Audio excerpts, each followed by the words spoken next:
Okay, good morning, everybody. I am Suzanne Kirk. I am your facilitator for this morning's session and facilitator for Leadership Southeast Georgia 2020. And welcome to session 4 of the first installment of session 4 of Leadership Southeast Georgia. Looks like we've got about 31 people joining us live so far today, and those numbers continuing to increase. So we welcome our class of 2020 and our panelists for today, as well as any site coordinators, board members, and alumni that might join us either live or via video. So glad you are with us today. So we are covering today economic development. And as we go through the Leadership Southeast Georgia program this year and every year, economic development is an integral component to the program. We have alternated over the years whether economic development be its own standalone topic or something that we just weave into every topic that we discuss throughout the program, whether it be infrastructure, education, healthcare, etc. Economic development is certainly a key component of being a leader in our region. So this objective for today, focusing on economic development, you'll maybe be relieved to know is not COVID-19 specific. So much of our topics during this virtual time of Leadership Southeast Georgia have focused on the realities of what we are all facing as just humans and as professionals and leaders in our region. But today, while certainly the pandemic is impacting all that we do and will certainly have a big impact on economic development, we are approaching this objective as it was originally intended. And that is to really use a case study type approach to examine the influential infrastructure and economic development factors that would impact an organization's decision to locate operations in our region. And so I'll introduce our panel of speakers this morning that play various roles in the economic development process, and we can hear from some of those folks about a really specific example of a business that has come to locate in our region and learn from all of these different experts about what that process looks like and what we learned from that process. Before we dive into today's session, just a couple of housekeeping and reminders. If you haven't already, please go ahead, participants, and mute your cameras and your microphones so that our speakers remain as the active cameras and you can hear them as clearly as possible, whether we be live or watching this as a recording. We also invite you to use the chat bubble if you have a question to ask. We appreciate your feedback in previous evaluations of previous sessions. And in some of those evals, you've included questions that you would like for us to incorporate and ask of this panel. And we thank you, and we have incorporated those into today's discussion.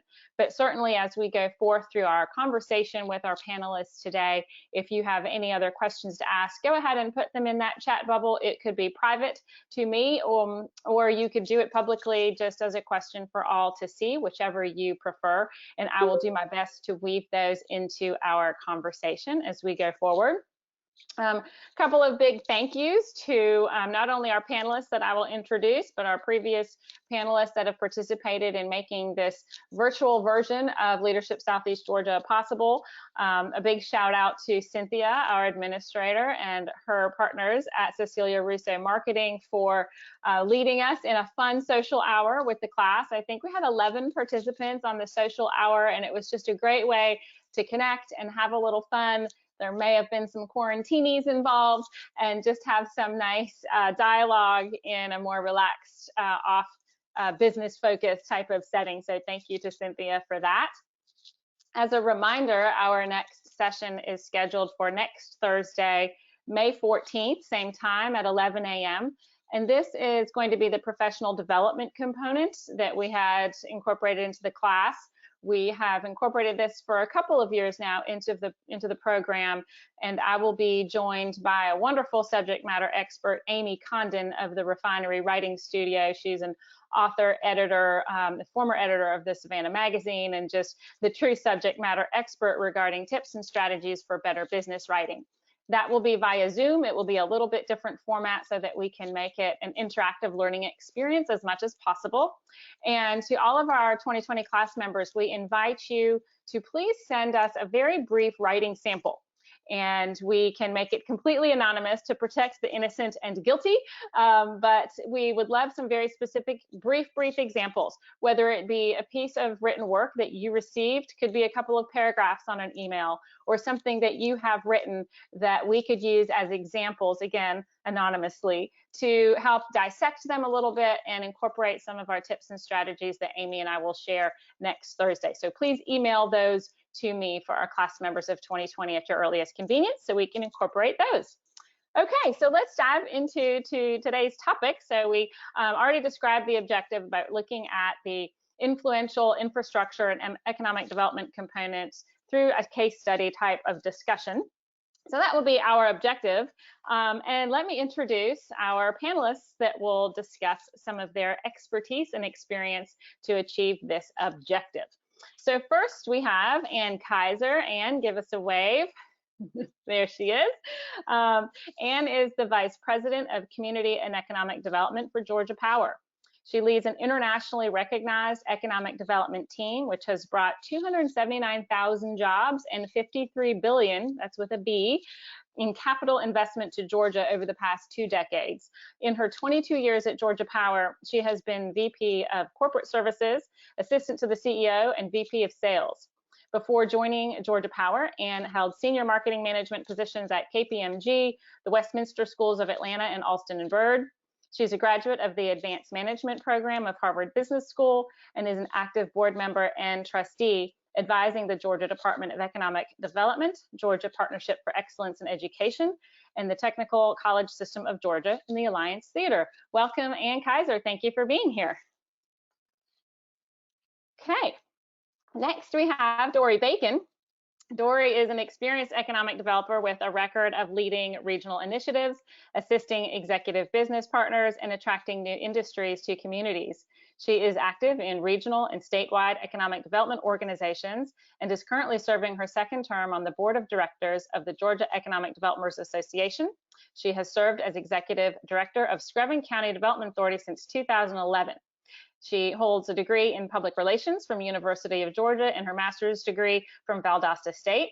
In 2015, she became a certified economic developer as recognized by the International Economic Development Council. And most importantly, in our opinion, Dory is a Leadership Southeast Georgia graduate of the class of 2013 and also served as a previous board member for Leadership Southeast Georgia. So thank you, Dory. Good to see you. Okay, next we have Stacy Watson. And Stacy, there you are. Stacy is the Director of Economic and Industrial Development for the Georgia Ports Authority. He spent 27 years with the GPA and is also, you might have to tell us about what this is, a Wing Inspector General with the Georgia Air National Guard and holds an MBA from Webster University. So welcome, Stacy. Glad to be here. Thanks. Okay, and our next two, we have Carmen Cole. Carmen is the Director of Operations and Business Development with the Liberty County Development Authority. She's been with LCDA for 24 years. We've got some great tenure of our professionals on this panel. She's a board member of the Liberty County College and Career Academy, treasurer of the Greater Savannah Regional Alliance, member of the Georgia Economic Developers Association, and past president of Fort Stewart Board of Education and a graduate of Savannah Technical College. Welcome, Carmen. Okay, and last but not least, Terry McCormick. Terry is the COO of Elan Technology, one of the top USA glass and ceramic manufacturers, providing advanced ceramics and glass materials. He has been with Elan for 22 years. He has graduate and degrees from both Clemson and Auburn and is involved in the 200 Club of the Coastal Empire. Terry, welcome and good morning. Thank you for having me. Absolutely. So what a great group of professionals we have with us this morning. Thank you so much again for being here. So like I said, we have a list of questions that we want to hear from each of you. And so I will call on you all individually to address some of these questions. And then again, as a reminder to the class and those joining us live, if you have specific questions or any follow-up questions to dive into, please feel free to enter them into the chat and we'll do our best to incorporate those into our conversation. So if we could just start off with a big picture question to each of the panelists, and Ann, I'm going to start with you. If you could please just describe your role, both your specific position as well as just Georgia Power's role in the economic development process. And then we'll go through each of our panelists just to understand each of you specifically, your role, your position, and your company's role in the economic development process. Anne, can I start with you? Sure, Suzanne, thank you. And thanks to everyone in the class for having us as your panelists. And it's most impressive, the resumes, and I've looked at LinkedIn and Google, and just glad to be with you guys this morning. As it relates to my role, I would tell you that I'm the chief cheerleader for the organization. It's the Jason Coleys of the world that really do this amazing work, and I just get to stand back and be part of it. I have a team of 60 people that fall into 5 different units, and most people don't really know that about Georgia Power. So a third of the team is in education and workforce development, because if you don't have great education and workforce development, it's hard to market your state, if you will. Community development, which is the role that Jason plays, and that is being a vibrant part of the community, helping solve problems. Really, our business is about envisioning the future and helping communities envision the future, and Jason does a very good job of that. Corporate relations, which focuses on 6 different groups of stakeholders across the state, everything from the African American community to the LGBT community, to be part of our community at large in the state. Then there is the Economic Development Group, which I think is what you really want to hear a good deal about today, and that is the group that recruits new business to the state of Georgia. And then finally, Strategic Services, which is the piece most people don't know about, but is what makes it so strong for us. It's our research, engineering, and creative services group, and they're the ones that do the engineering plans, the designs, the microsites on our website, and really bring to life the dreams of communities and businesses. And I'll share more as the panel goes on, but that's a quick snapshot of who we are, and our job is helping the state of Georgia to prosper. Great, thank you so much. And to know there's such a big team at Georgia Power focused on the economic development within the region is, I think, telling in and of itself. And you've also all been such a great supporter of the Leadership Southeast Georgia program. We're very appreciative for that partnership.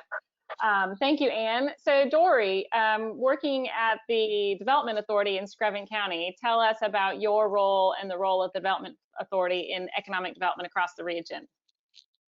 Sure. Well, as Suzanne said, I'm a county level economic developer, and we get to wear a lot of different hats. I mean, first of all, our work in product development and getting sites ready often happens 10 years or more before you hear about a project happening. So we're, working with our city and county partners to make sure that water, sewer, gas, appropriate infrastructure is at our industrial park. Jumping through those hoops, we make sure that all of our local partners are on the same team and working together. We're involved in workforce development, making sure that the programming at our high schools and technical colleges, and even down into middle schools and earlier, are aligned with the careers available in our area. Working to retain existing business. And then, of course, the thing you hear most about are those ribbon cuttings for the new industries. Wonderful. Thank you for that overview. And I know each year it seems we have 1 or 2 folks in the class, fortunately, that focus on economic development. So it's always nice to come back and turn to our alumni as experts in the field. So thank you, Dory. Stacy, how about from your perspective and your role, and help connect the dots, I guess, specifically for folks of the Georgia Ports Authority's role in economic development and decisions of companies looking to the region? Sure. As you guys know that, we are a major economic engine for the state. There are projects out there, believe it or not, that require an import or export component.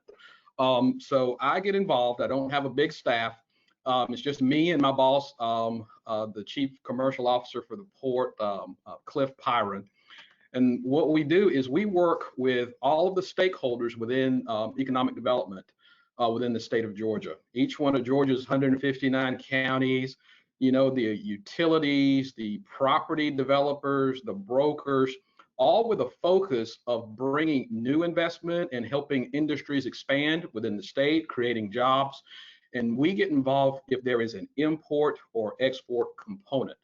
So, I mean, just to give you an idea of how big that component is around the state, just last year, about $2 billion worth of investment actually had some type of import or export component, some type of port movement in either import or export. So again, I get involved if there's an import component, export component, answering RFPs or RFIs, doing site visits with prospects, tours of the port, bringing in those resources that are in the logistics industry, bringing those resources together to answer those RFPs, those RFIs, and make sure that any prospect that when they have a logistics issue, make sure that all those logistics questions are answered and they feel comfortable with doing business through Savannah, doing business through the port, and doing business with the state of Georgia. Absolutely. Thank you, Stacey. And so, you know, such an interesting perspective about the import export within our region. And the class was supposed to tour the port during one of our upcoming sessions. It's unfortunate, you know, that we can't do that. And I love showing the port. You know, that's actually one of the biggest highlights, I think, for a lot of prospects, because not a lot of ports operate the way that we do. We're one single massive terminal, lots of equipment, lots of activity. And just for a prospect to see this activity, it makes a huge impression, a positive impression on those prospects. Absolutely. And it's hopefully everybody on this call that was either looking forward to having the opportunity to tour the port or has not yet had the opportunity to do so outside of the class. We hope that happens in the future, because if you can envision when you see those massive container ships coming down the river and it's coming into port, and you can watch every single one of those containers coming off that ship, and those are goods coming in, those are lots of jobs to take those containers off and get them to their destination. And to me, it's just a fascinating logistical miracle that happens right there in front of you. So thanks for making that connection, Stacey. Okay, Carmen, coming to you for Liberty County Development Authority. Tell us about your role in Liberty County and what the Development Authority's role is in economic development overall. Sure. Well, I am essentially, I handle anything from finance to projects to any of the operations and maintenance related to any of our industrial parks. We have 5 within the county. And so we work to prepare those sites for projects. We work with our local partners and statewide project managers to bring those industries to the community. We develop our product as best we can before those come, with infrastructure, roads, water, sewer, and so forth. And so we just try to create jobs for our community. That is what our role is, our mission, and we've been doing that.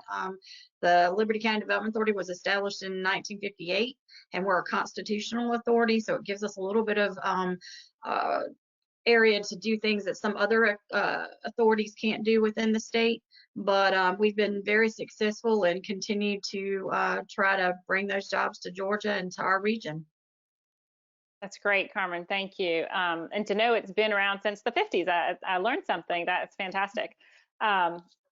And so coming to you, Terry, I know we'll spend a lot of time specifically about your experience and the experience of Elan Technology coming to locate in the region, but maybe just give us the high level nuggets about your role and how long Elan Technology has been in the region, and a little bit about what your role was in that process. Sure. We relocated here in 1996. Originally, the company was located in New Jersey. Not to say anything bad about New Jersey, but the business environment there was not as friendly as it is in other states. And we looked at 22 different locations and finally settled on Liberty County. And I would say one of the main things that there's a different approach for every company. So you may have, Liberty County has Fortune 500 companies that are locating here.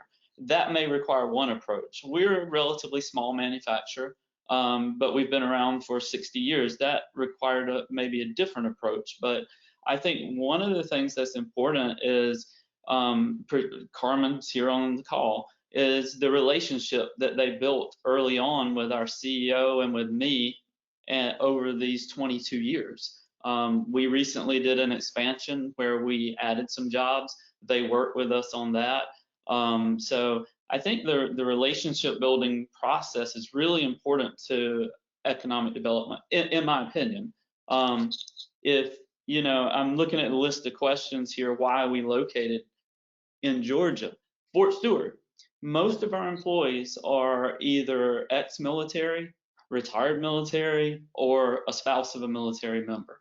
And, you know, this, I know we're trying not to talk about COVID, but, you know, a lot of our programs that we support are DoD programs. And we've put all the programs in place that we were supposed to put in place. And our guys are like mission forward, you know, and they're taking care of themselves and taking care of the business. And I think that's important. Stacy, I've never met Stacy, but I did have an opportunity to tour the ports a couple of years ago, and the ports are important for us. We're a net exporter. So, I mean, we pretty much buy American and sell other places. And that's important to us because it's so close by. It's easy. If for some reason we have a delay, we can send the truck back and it can come back the next day. So that's really important to us. But the whole area of what Carmen and Ron and those guys have done in this area is just amazing for us.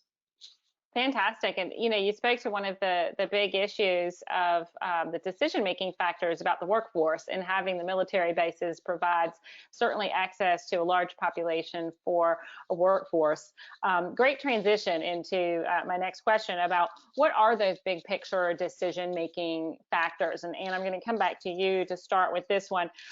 So when we think about an organization and their site selection process, or just looking to relocate to the region, what are some of the big picture decision-making factors, and how have they changed over the past, let's say, 5 to 10 or beyond years?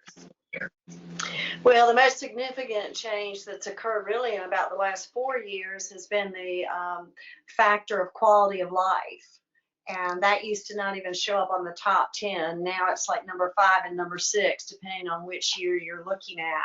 So it's, as you would expect, it is availability of skilled labor. Terry's right, the workforce is the number one question.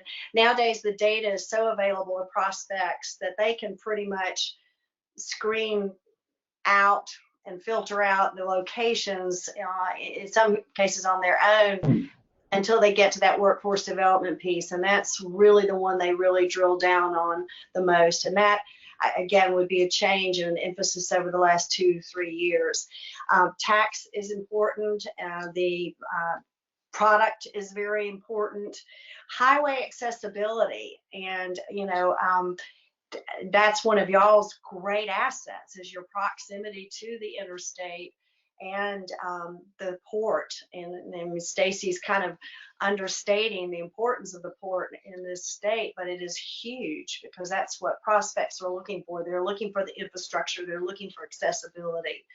And so those are pretty much the top factors, and they don't change dramatically over the last couple of years, with the exception of the increased importance on workforce development and the arrival of quality of life.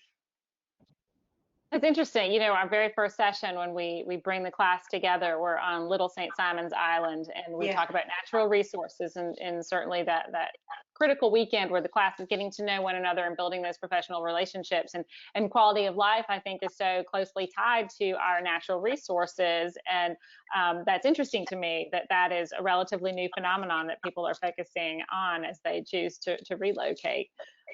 To look at the quality of life. What about you, Dory? Are you seeing some of those same trends that Ann has described in terms of what are the top decision-making factors? Yeah, definitely. I think Ann sort of hit the nail on the head. I think prospects have gone, since I started in 2005, from more of a Sam's Club mentality to they've become Target shoppers. They are really focused on the importance of talent, the quality of your community.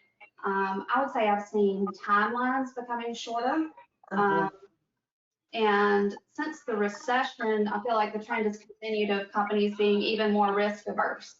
So that means their expectations are higher. All of the studies on your site need to be not only complete, but very recent. They want all the utilities already on site. They don't want any time for build out, including fiber. And I think fiber is something, you know, for our region, we're blessed that we have a robust fiber network. But I think some of the, I guess we'll call it economic illness that you see in some parts of our state, like Southwest Georgia. I do think some of that is related to infrastructure and especially the availability of fiber.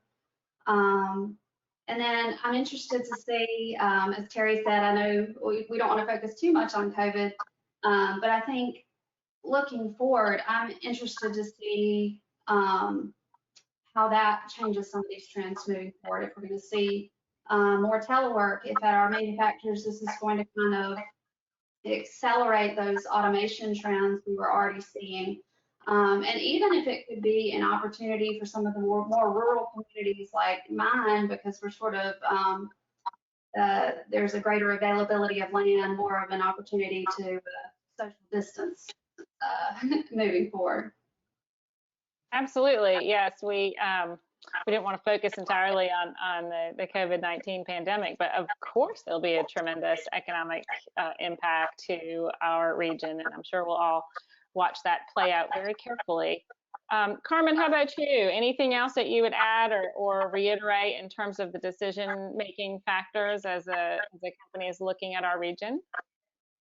No, I think Ann and Jerry have covered most of them that we're seeing. I agree that they change periodically. And quality of life has been added, and we've seen that show up on a lot of RFIs more so than in the past.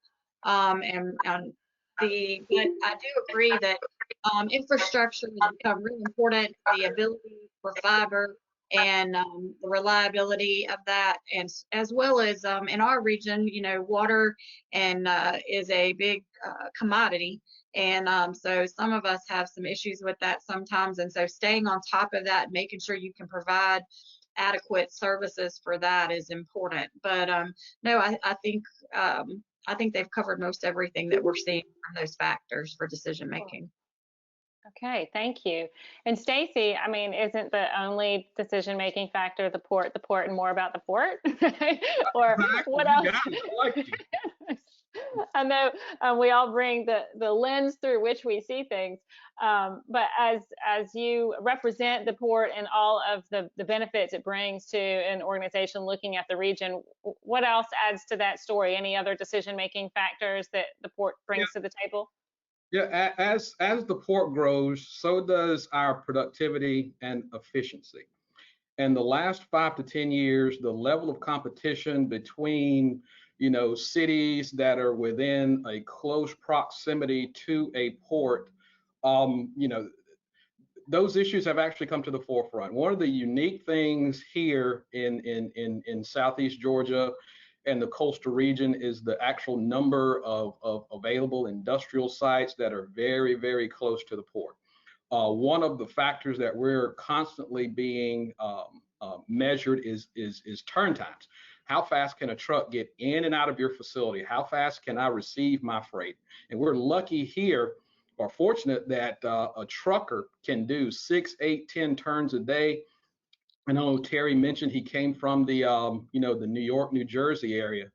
You're lucky to maybe get 2 turns a day. So just those logistics efficiencies, you know, over the last 5 to 10 years that we've been able to improve has made a big influence on the types of customers, the customer base that are looking in this area, and just the business environment.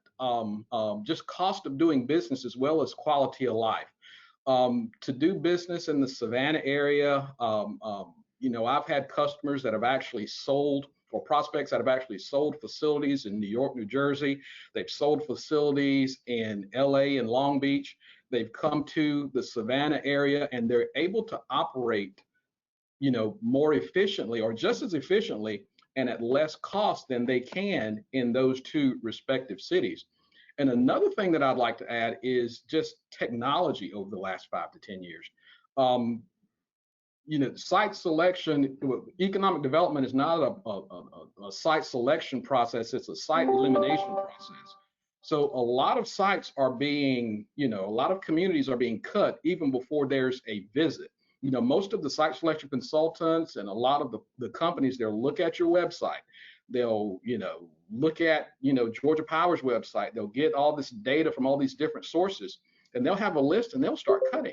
And I'm seeing that becoming more of a trend in the future. I know we don't want to talk about the COVID virus too much, but I'm hearing of several projects that I'm working now. They're narrowing down to 2 to 3, sites before they actually come for a visit. So, it's just logistics efficiencies and technology over the past 5 to 10 years have played a large part, and I see those kind of accelerating moving forward. That's so interesting because I would imagine, we'll hear more in detail from Terry in a minute about what their experience was with Elan Technologies, but that was in the 90s. And so I would imagine now that web presence and the data and the statistics that are there on our economic development websites is absolutely critical, Stacey, because what you've described is that's where they're going first to get the preliminary info. A follow-up question I have for you, Stacey. So, you talk about the turnaround times at the port and how many times like a trucker can get in and out and load, unload. Right. Why are we so much better here? What do we attribute those differences to be able to be accomplishing that so much more efficiently than other locations? It's the way that we operate. We are a terminal operator here in Savannah. What that means is that the container crane operators, the rubber tire gantry operators, the straddle cranes, the cranes that straddle the container sacks, they're all Georgia Ports Authority employees. Not to pick on the unions, but they're non-union. We've got about 1,400 employees now, where as other ports are non-terminal operators. So a lot of those jobs would go to union employees or employees of the ocean carrier.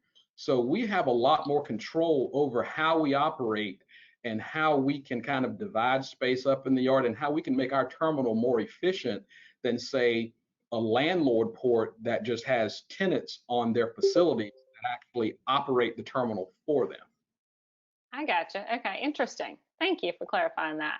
Mm-hmm. So if we come to you, Terry, to get into more of the case study understanding of this. So I know it's back a couple of years now, but can you just walk us through, Elan Technologies transition from, you said you were located in New Jersey and then the decision was made to come here. How does that process start? Who's engaged, or at what point are you getting in touch with people on Ann's team at Georgia Power or the Ports Authority or the Economic Development Authorities? Can you walk us through what that process looked like, and specifically how did it begin? I think really it started with this young lady that's right here, Carmen Cole, and Ron Tolley at Liberty County Development Authority. We've narrowed down the different sites based on various factors. Quality of life was mentioned. We have a lot of, I mentioned ex-military employees. We also have to recruit young engineers, and they're more attracted to Savannah, for example. They want to live in Savannah, and they don't mind traveling 30 minutes to Liberty County, and that's great. Also, the islands, everything we have here in this area is attractive. But you go through the process, you have to look at, back then it was a long time ago, you're right. Now we're looking, you look at fiber and stuff like that. Back then it was natural gas service, proximity to an airport, proximity to the ports, things like that.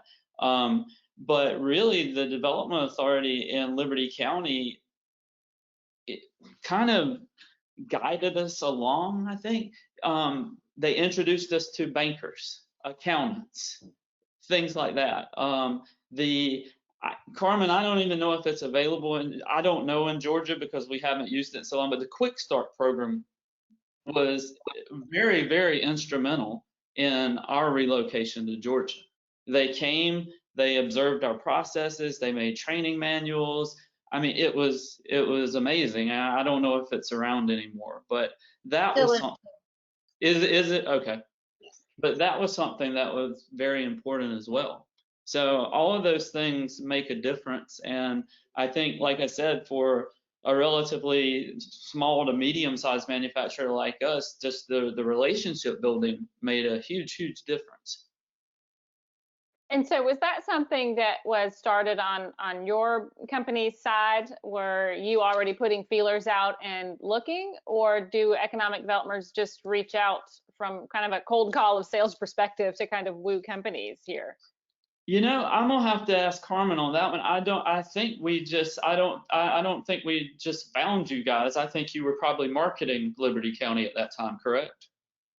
Yeah, that's correct. We were marketing. Obviously, it was a lot different back then. We had our sites up and we stayed in communication with site selectors. In this particular case, TAC Argentinas, the CEO, they had a set of specifics that they were looking for, and quality of life was very important for them. So the Savannah region was very important, specifically to his wife. But no, they had kind of set some parameters, some factors that were important, the ports and so forth for them. And so they were looking generally in the Southeast region and came across some information about our sites that were posted on the state website. And so then they reached out directly, and we worked through the state and with them directly to have them come in, and when we were successful in recruiting them to Liberty County. Nice. And Anne, when would your team get involved in the process? So when we know, okay, we've got this prospect, they're looking, this is kind of where we are, and that development authority, are they the ones that are looping you in? And what does that process look like whereby Georgia Power comes into the conversation? Well, it varies. So the majority of the leads come directly from the state. And so we work very closely with the Department of Economic Development. We also work very closely with the local development authorities. The recent Amazon announcement, for example, came straight to us through Robbie Bennett in the development authority over there. And we worked quietly behind the scenes for the last 4 months, pulling the tax information, pulling the research, pulling the engineering plans. So it can come either way. And then it is the site consultants, and they play a much greater role today than they did previously. And they, to Stacy's earlier point, can screen us out in a skinny minute. And so we spent a lot of time with the site consultants. We spent a lot of time with the state and with the development authorities. And you'll hear this said time and time again, it's a team sport. And so we don't go into it alone. We make sure our partners are with us, whether it's the local development authorities, whether it's the port, whomever helps. The greatest opportunity to bring the company to the state, if you will, is our #1 objective. Or to help the company stay and expand in the state is equally as important. Absolutely. So a couple of you've mentioned a couple of times the site consultant. So for those of us not in the world, and I don't know who's best poised to answer this question, but who is the site consultant? Like, who do they work for, or how do they come into play? Well, if you're good with me answering it, because we're working very closely with them right now, and again, to stay away from COVID-19, but they are so instrumental, and their world has changed on a dime as well. So we're hosting virtual meetings with them, sort of virtual family gatherings to help them feel connected.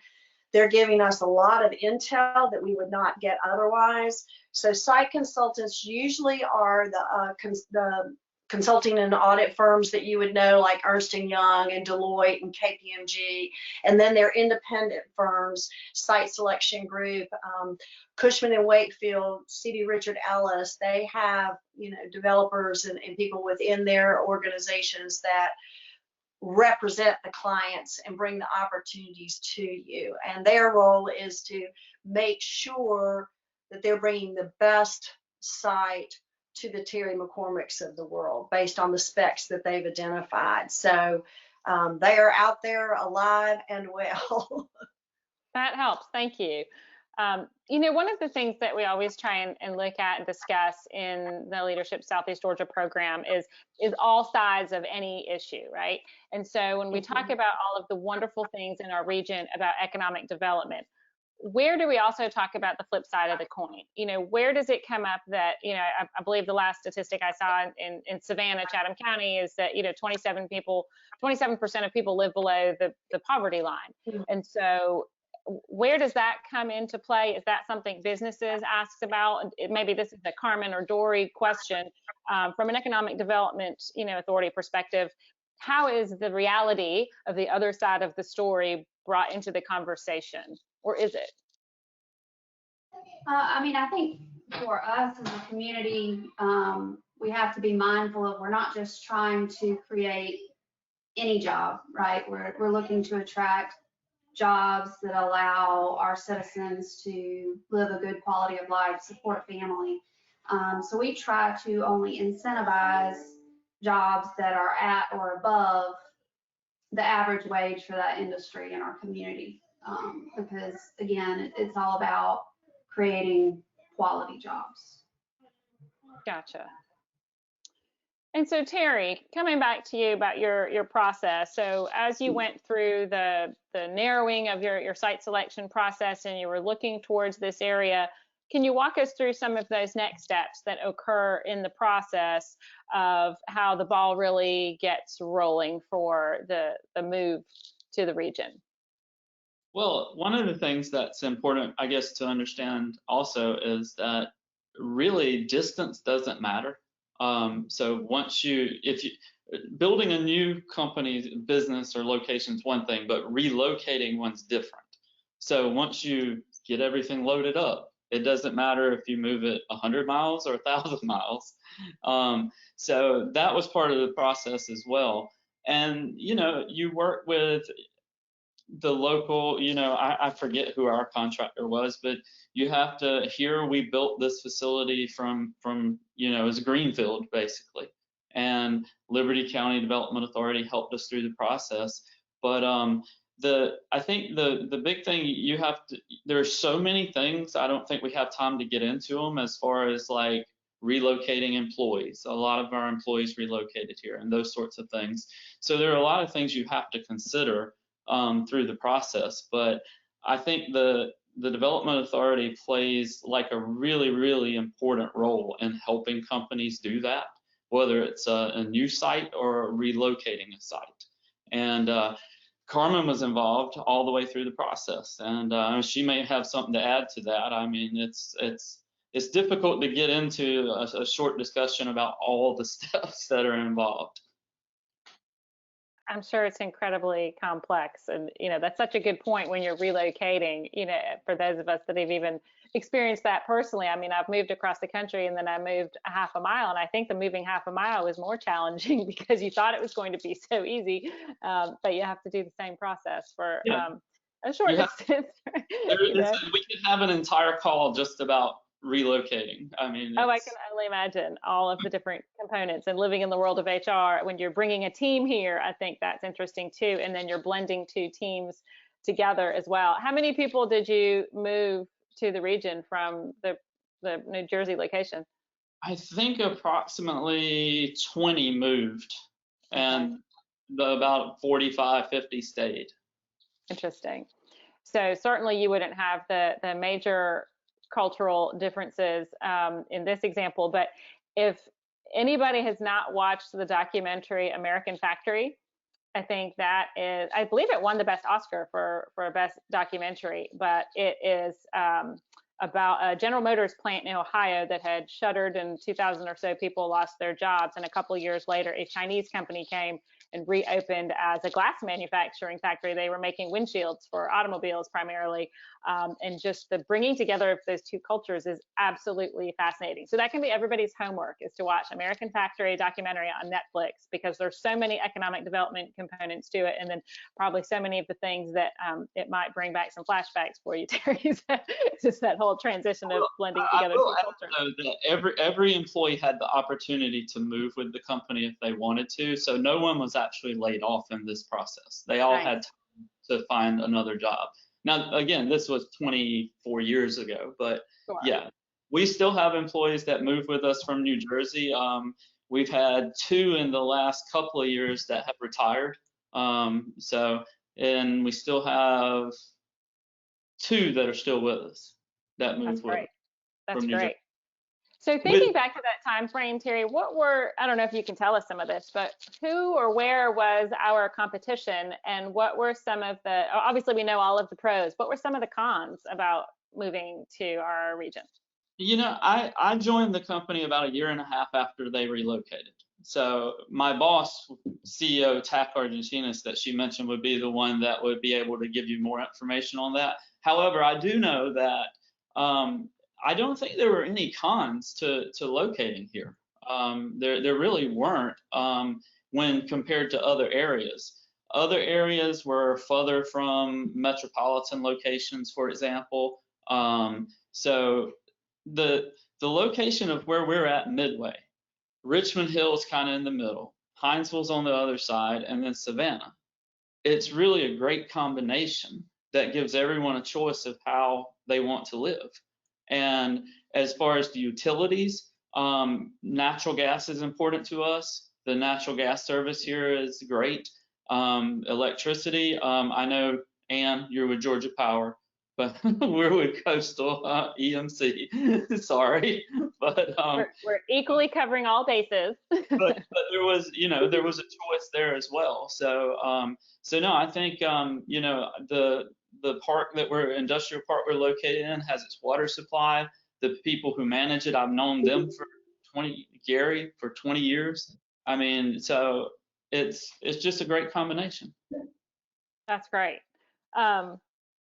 So thinking of some of the questions that we've received from the class, I want to ask this one because I think this is something that's always on the mind of our class participants, is that perspective of what can we do, what should we be doing as leaders within our region. So this was a great question. I would love to come to each of you on this one. So using your past experiences and your involvement as to why organizations decide or decide not to locate in our region, what can we or should we do as a region to respond, to better align ourselves with specific needs, or are there many factors just beyond our control? So what can we be doing to better align ourselves with some of the specific needs that we see out there? Stacy, can I start with you on that one? Sure. As leaders and future leaders, I think it's important that you educate yourself on the process. There are lots of folks out there that really think they know what economic development is and what it's all about. So go through the Georgia Academy for Economic Development, talk with your economic development professionals. And, when a prospect visits or a consultant visits, present a unified front.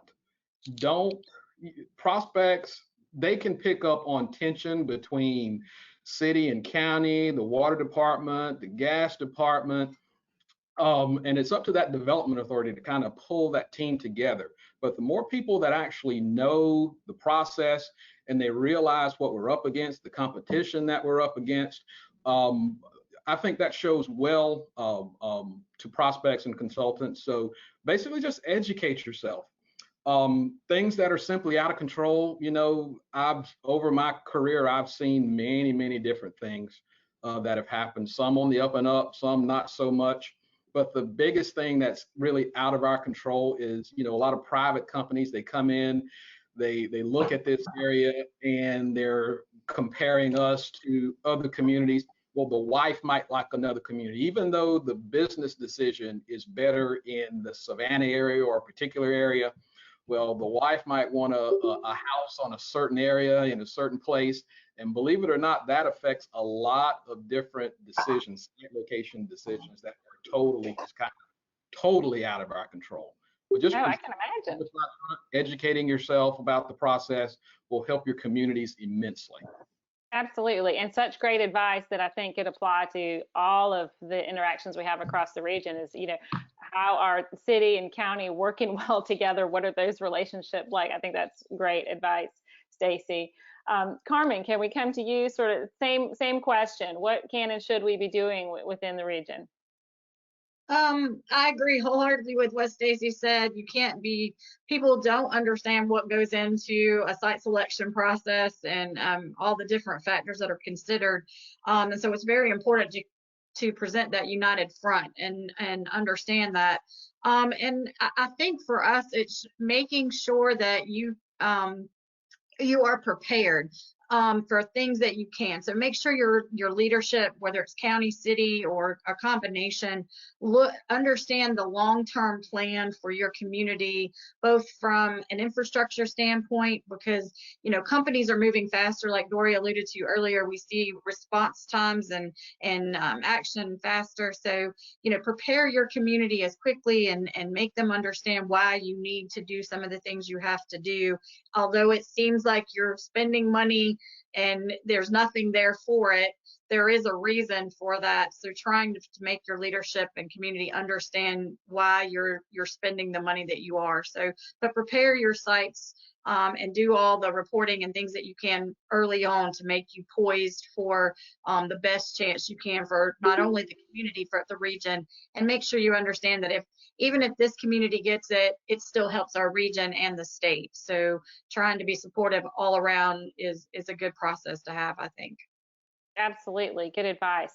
And before we continue with our other panelists, we've got a question in the chat that I think is taking a deeper dive into this question a little bit. So I know Stacy talked about the relationships and the contacts and making sure that we're all on the same page and we are a united front. And the question from one of our class members is, what is being done to work on social equity? So provide access to those that normally would not have that opportunity. And so I'm interpreting that question as making sure that all members of the community have a voice in the process, and what are we specifically doing to make sure that access is provided equitably? Dory, putting you on the spot, you were kind of next in the flow. Can you answer that question and kind of incorporate that additional specific follow-up from the class member? Sure. I mean, I think that's an important question that we're all looking at right now. One thing we as a development authority have just been trying to reach out to the community more. I think it's easy in your leadership classes and in your other efforts. This is my daughter, by the way. Sorry, I'm working from home right now. It's easy to go to the usual suspects when you're putting together a focus group or an event or you're looking for input. We've tried to be thoughtful about getting people from our faith community, our nonprofit community, who may at least have, better relationships and more understanding of some of the other parts of our community. We've been trying to get them involved in our planning efforts. As far as the overall question about, great job, Juliet. Sorry, she just went to the potty. I'm sure you heard the question. That's awesome. Keeping it real, Dory. I love it. Thank you. This is real life under COVID, y'all. This is real life. But yes, you did a great job. Thank you. There are some factors beyond our control when it comes to some of these large announcements. I mean, I think Georgia's Constitution is structured where we cannot write a direct check to a company. I think you do see with some of the larger projects, some of the other states in our area may buy some projects. And those are things beyond our control. But what you can do, I think, is always, be positive, seek knowledge. I think that's been covered. But also always encourage your local, state, and federal officials to continue to invest in our infrastructure, because it is our transportation infrastructure, our rails, ports, airports, gas infrastructure that continues to make Georgia a great location. Absolutely. All great points, and thank you for tackling all sides of that question. Anne, how about you, your perspective from Georgia Power? Tell us what you think our regional leaders can and should be doing to best position our region.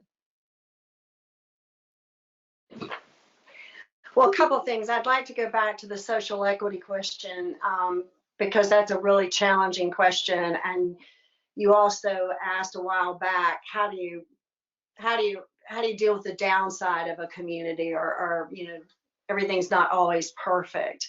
So I would tell you, in the business of economic development, social inequality has become very real. And Hala Modelmog in Atlanta, one of the partners I work very closely with, she and I started talking about it and building it into our strategies 5 years ago. And that's pretty difficult to do, because here you are to market the state, but you're also going to tell the side that's not so attractive, if you will. But site consultants and companies can see right through it. So that's very important that you present I'm it sorry. very often. If I can interrupt just 1 second. I think we've got a participant on the phone. It might not be muted. So if one of our phone participants could please double check that they're muted, that would be great. I'm so sorry, Ann. I was having That's trouble okay. hearing. No, that's okay. So one, it's a very valid question. Two, it is not being ignored. From a Georgia Power perspective, the way we deal with it is to spend a lot of time in affordable housing, trying to bring opportunities to all folks in that regard, and our education team. You know, a third of my team is devoted to education, which is one of the best ways to affect that issue.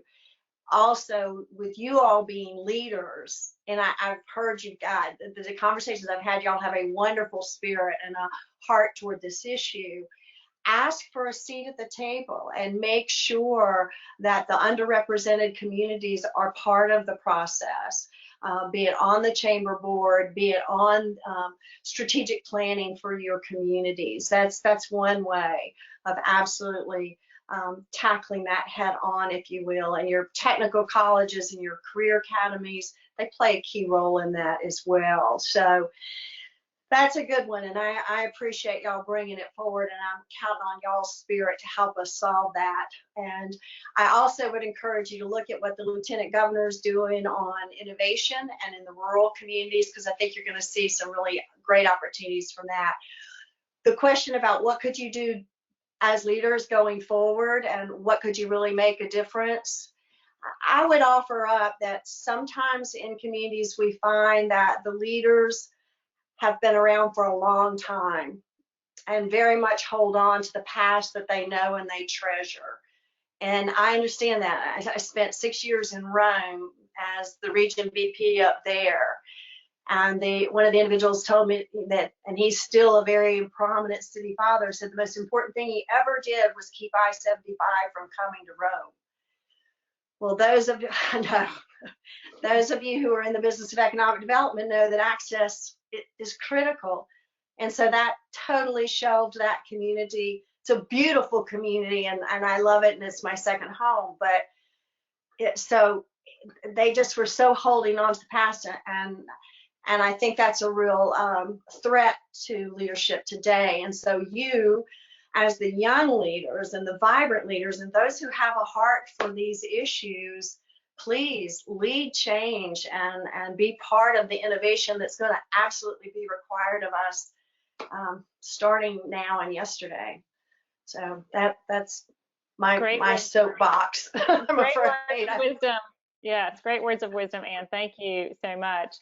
So Terry, coming to you to close that question out. So maybe your spin on that response is a little bit different, given that you came in just after the decisions had been made about relocating to the region. And did you see some issues or opportunities that in retrospect, maybe things could have been done a little bit differently or things negotiated differently that you would say regional leaders should be aware of as they are wooing companies to the region? No, not really. I mean, I can't say that there was anything that, there are things we would have changed, but they're related to our process. It's not necessarily the process of relocating. I was just going to add, when you talk about the last question, one thing that I would encourage everyone to do, and I'm a big proponent of this, maybe some people feel differently, but the apprenticeship programs. Mm-hmm. Very important, I think, and we don't have enough of them in the United States. And we have one here in Liberty County. It's relatively small. It's a manufacturing consortium. Different companies got together to start an apprenticeship program. But that, pre-COVID, finding skilled labor was challenging for a lot of companies. And as we return to, prosperity, it will be. So I think really, if you have an opportunity as a leader to get behind an apprenticeship program, do it, because I think it'll make a difference long term. What incredible advice. Well, wow, that is a really quick hour that went by very fast. We are so appreciative of our panelists, Stacy, and Dory, Terry, and Carmen. Thank you so much for bringing your incredible experience and expertise to the Leadership Southeast Georgia 2020 class, and all of our alumni and site coordinators and board members that will view this session. A huge thank you to you. So we are about out of time at this point. Unfortunately, I know we could chat with you all for much, much longer. Couple final reminders to the class. You will receive an evaluation of this session. Please, please, please take an opportunity to fill that out and give us your feedback. Also, again, a reminder to mark your calendars for next Thursday, May 14th, also at 11 a.m. for the professional development component on tips and strategies for better business writing. And please send in advance any writing samples. It will be a completely anonymous submission that we may use as examples, either a couple of paragraphs that you have received from someone that you need to correct, or something that you have written yourself. So please email those to me. And with that, I wish you a happy Thursday. Thank you again, everybody, and have a great rest of your week. Take care. Thank you.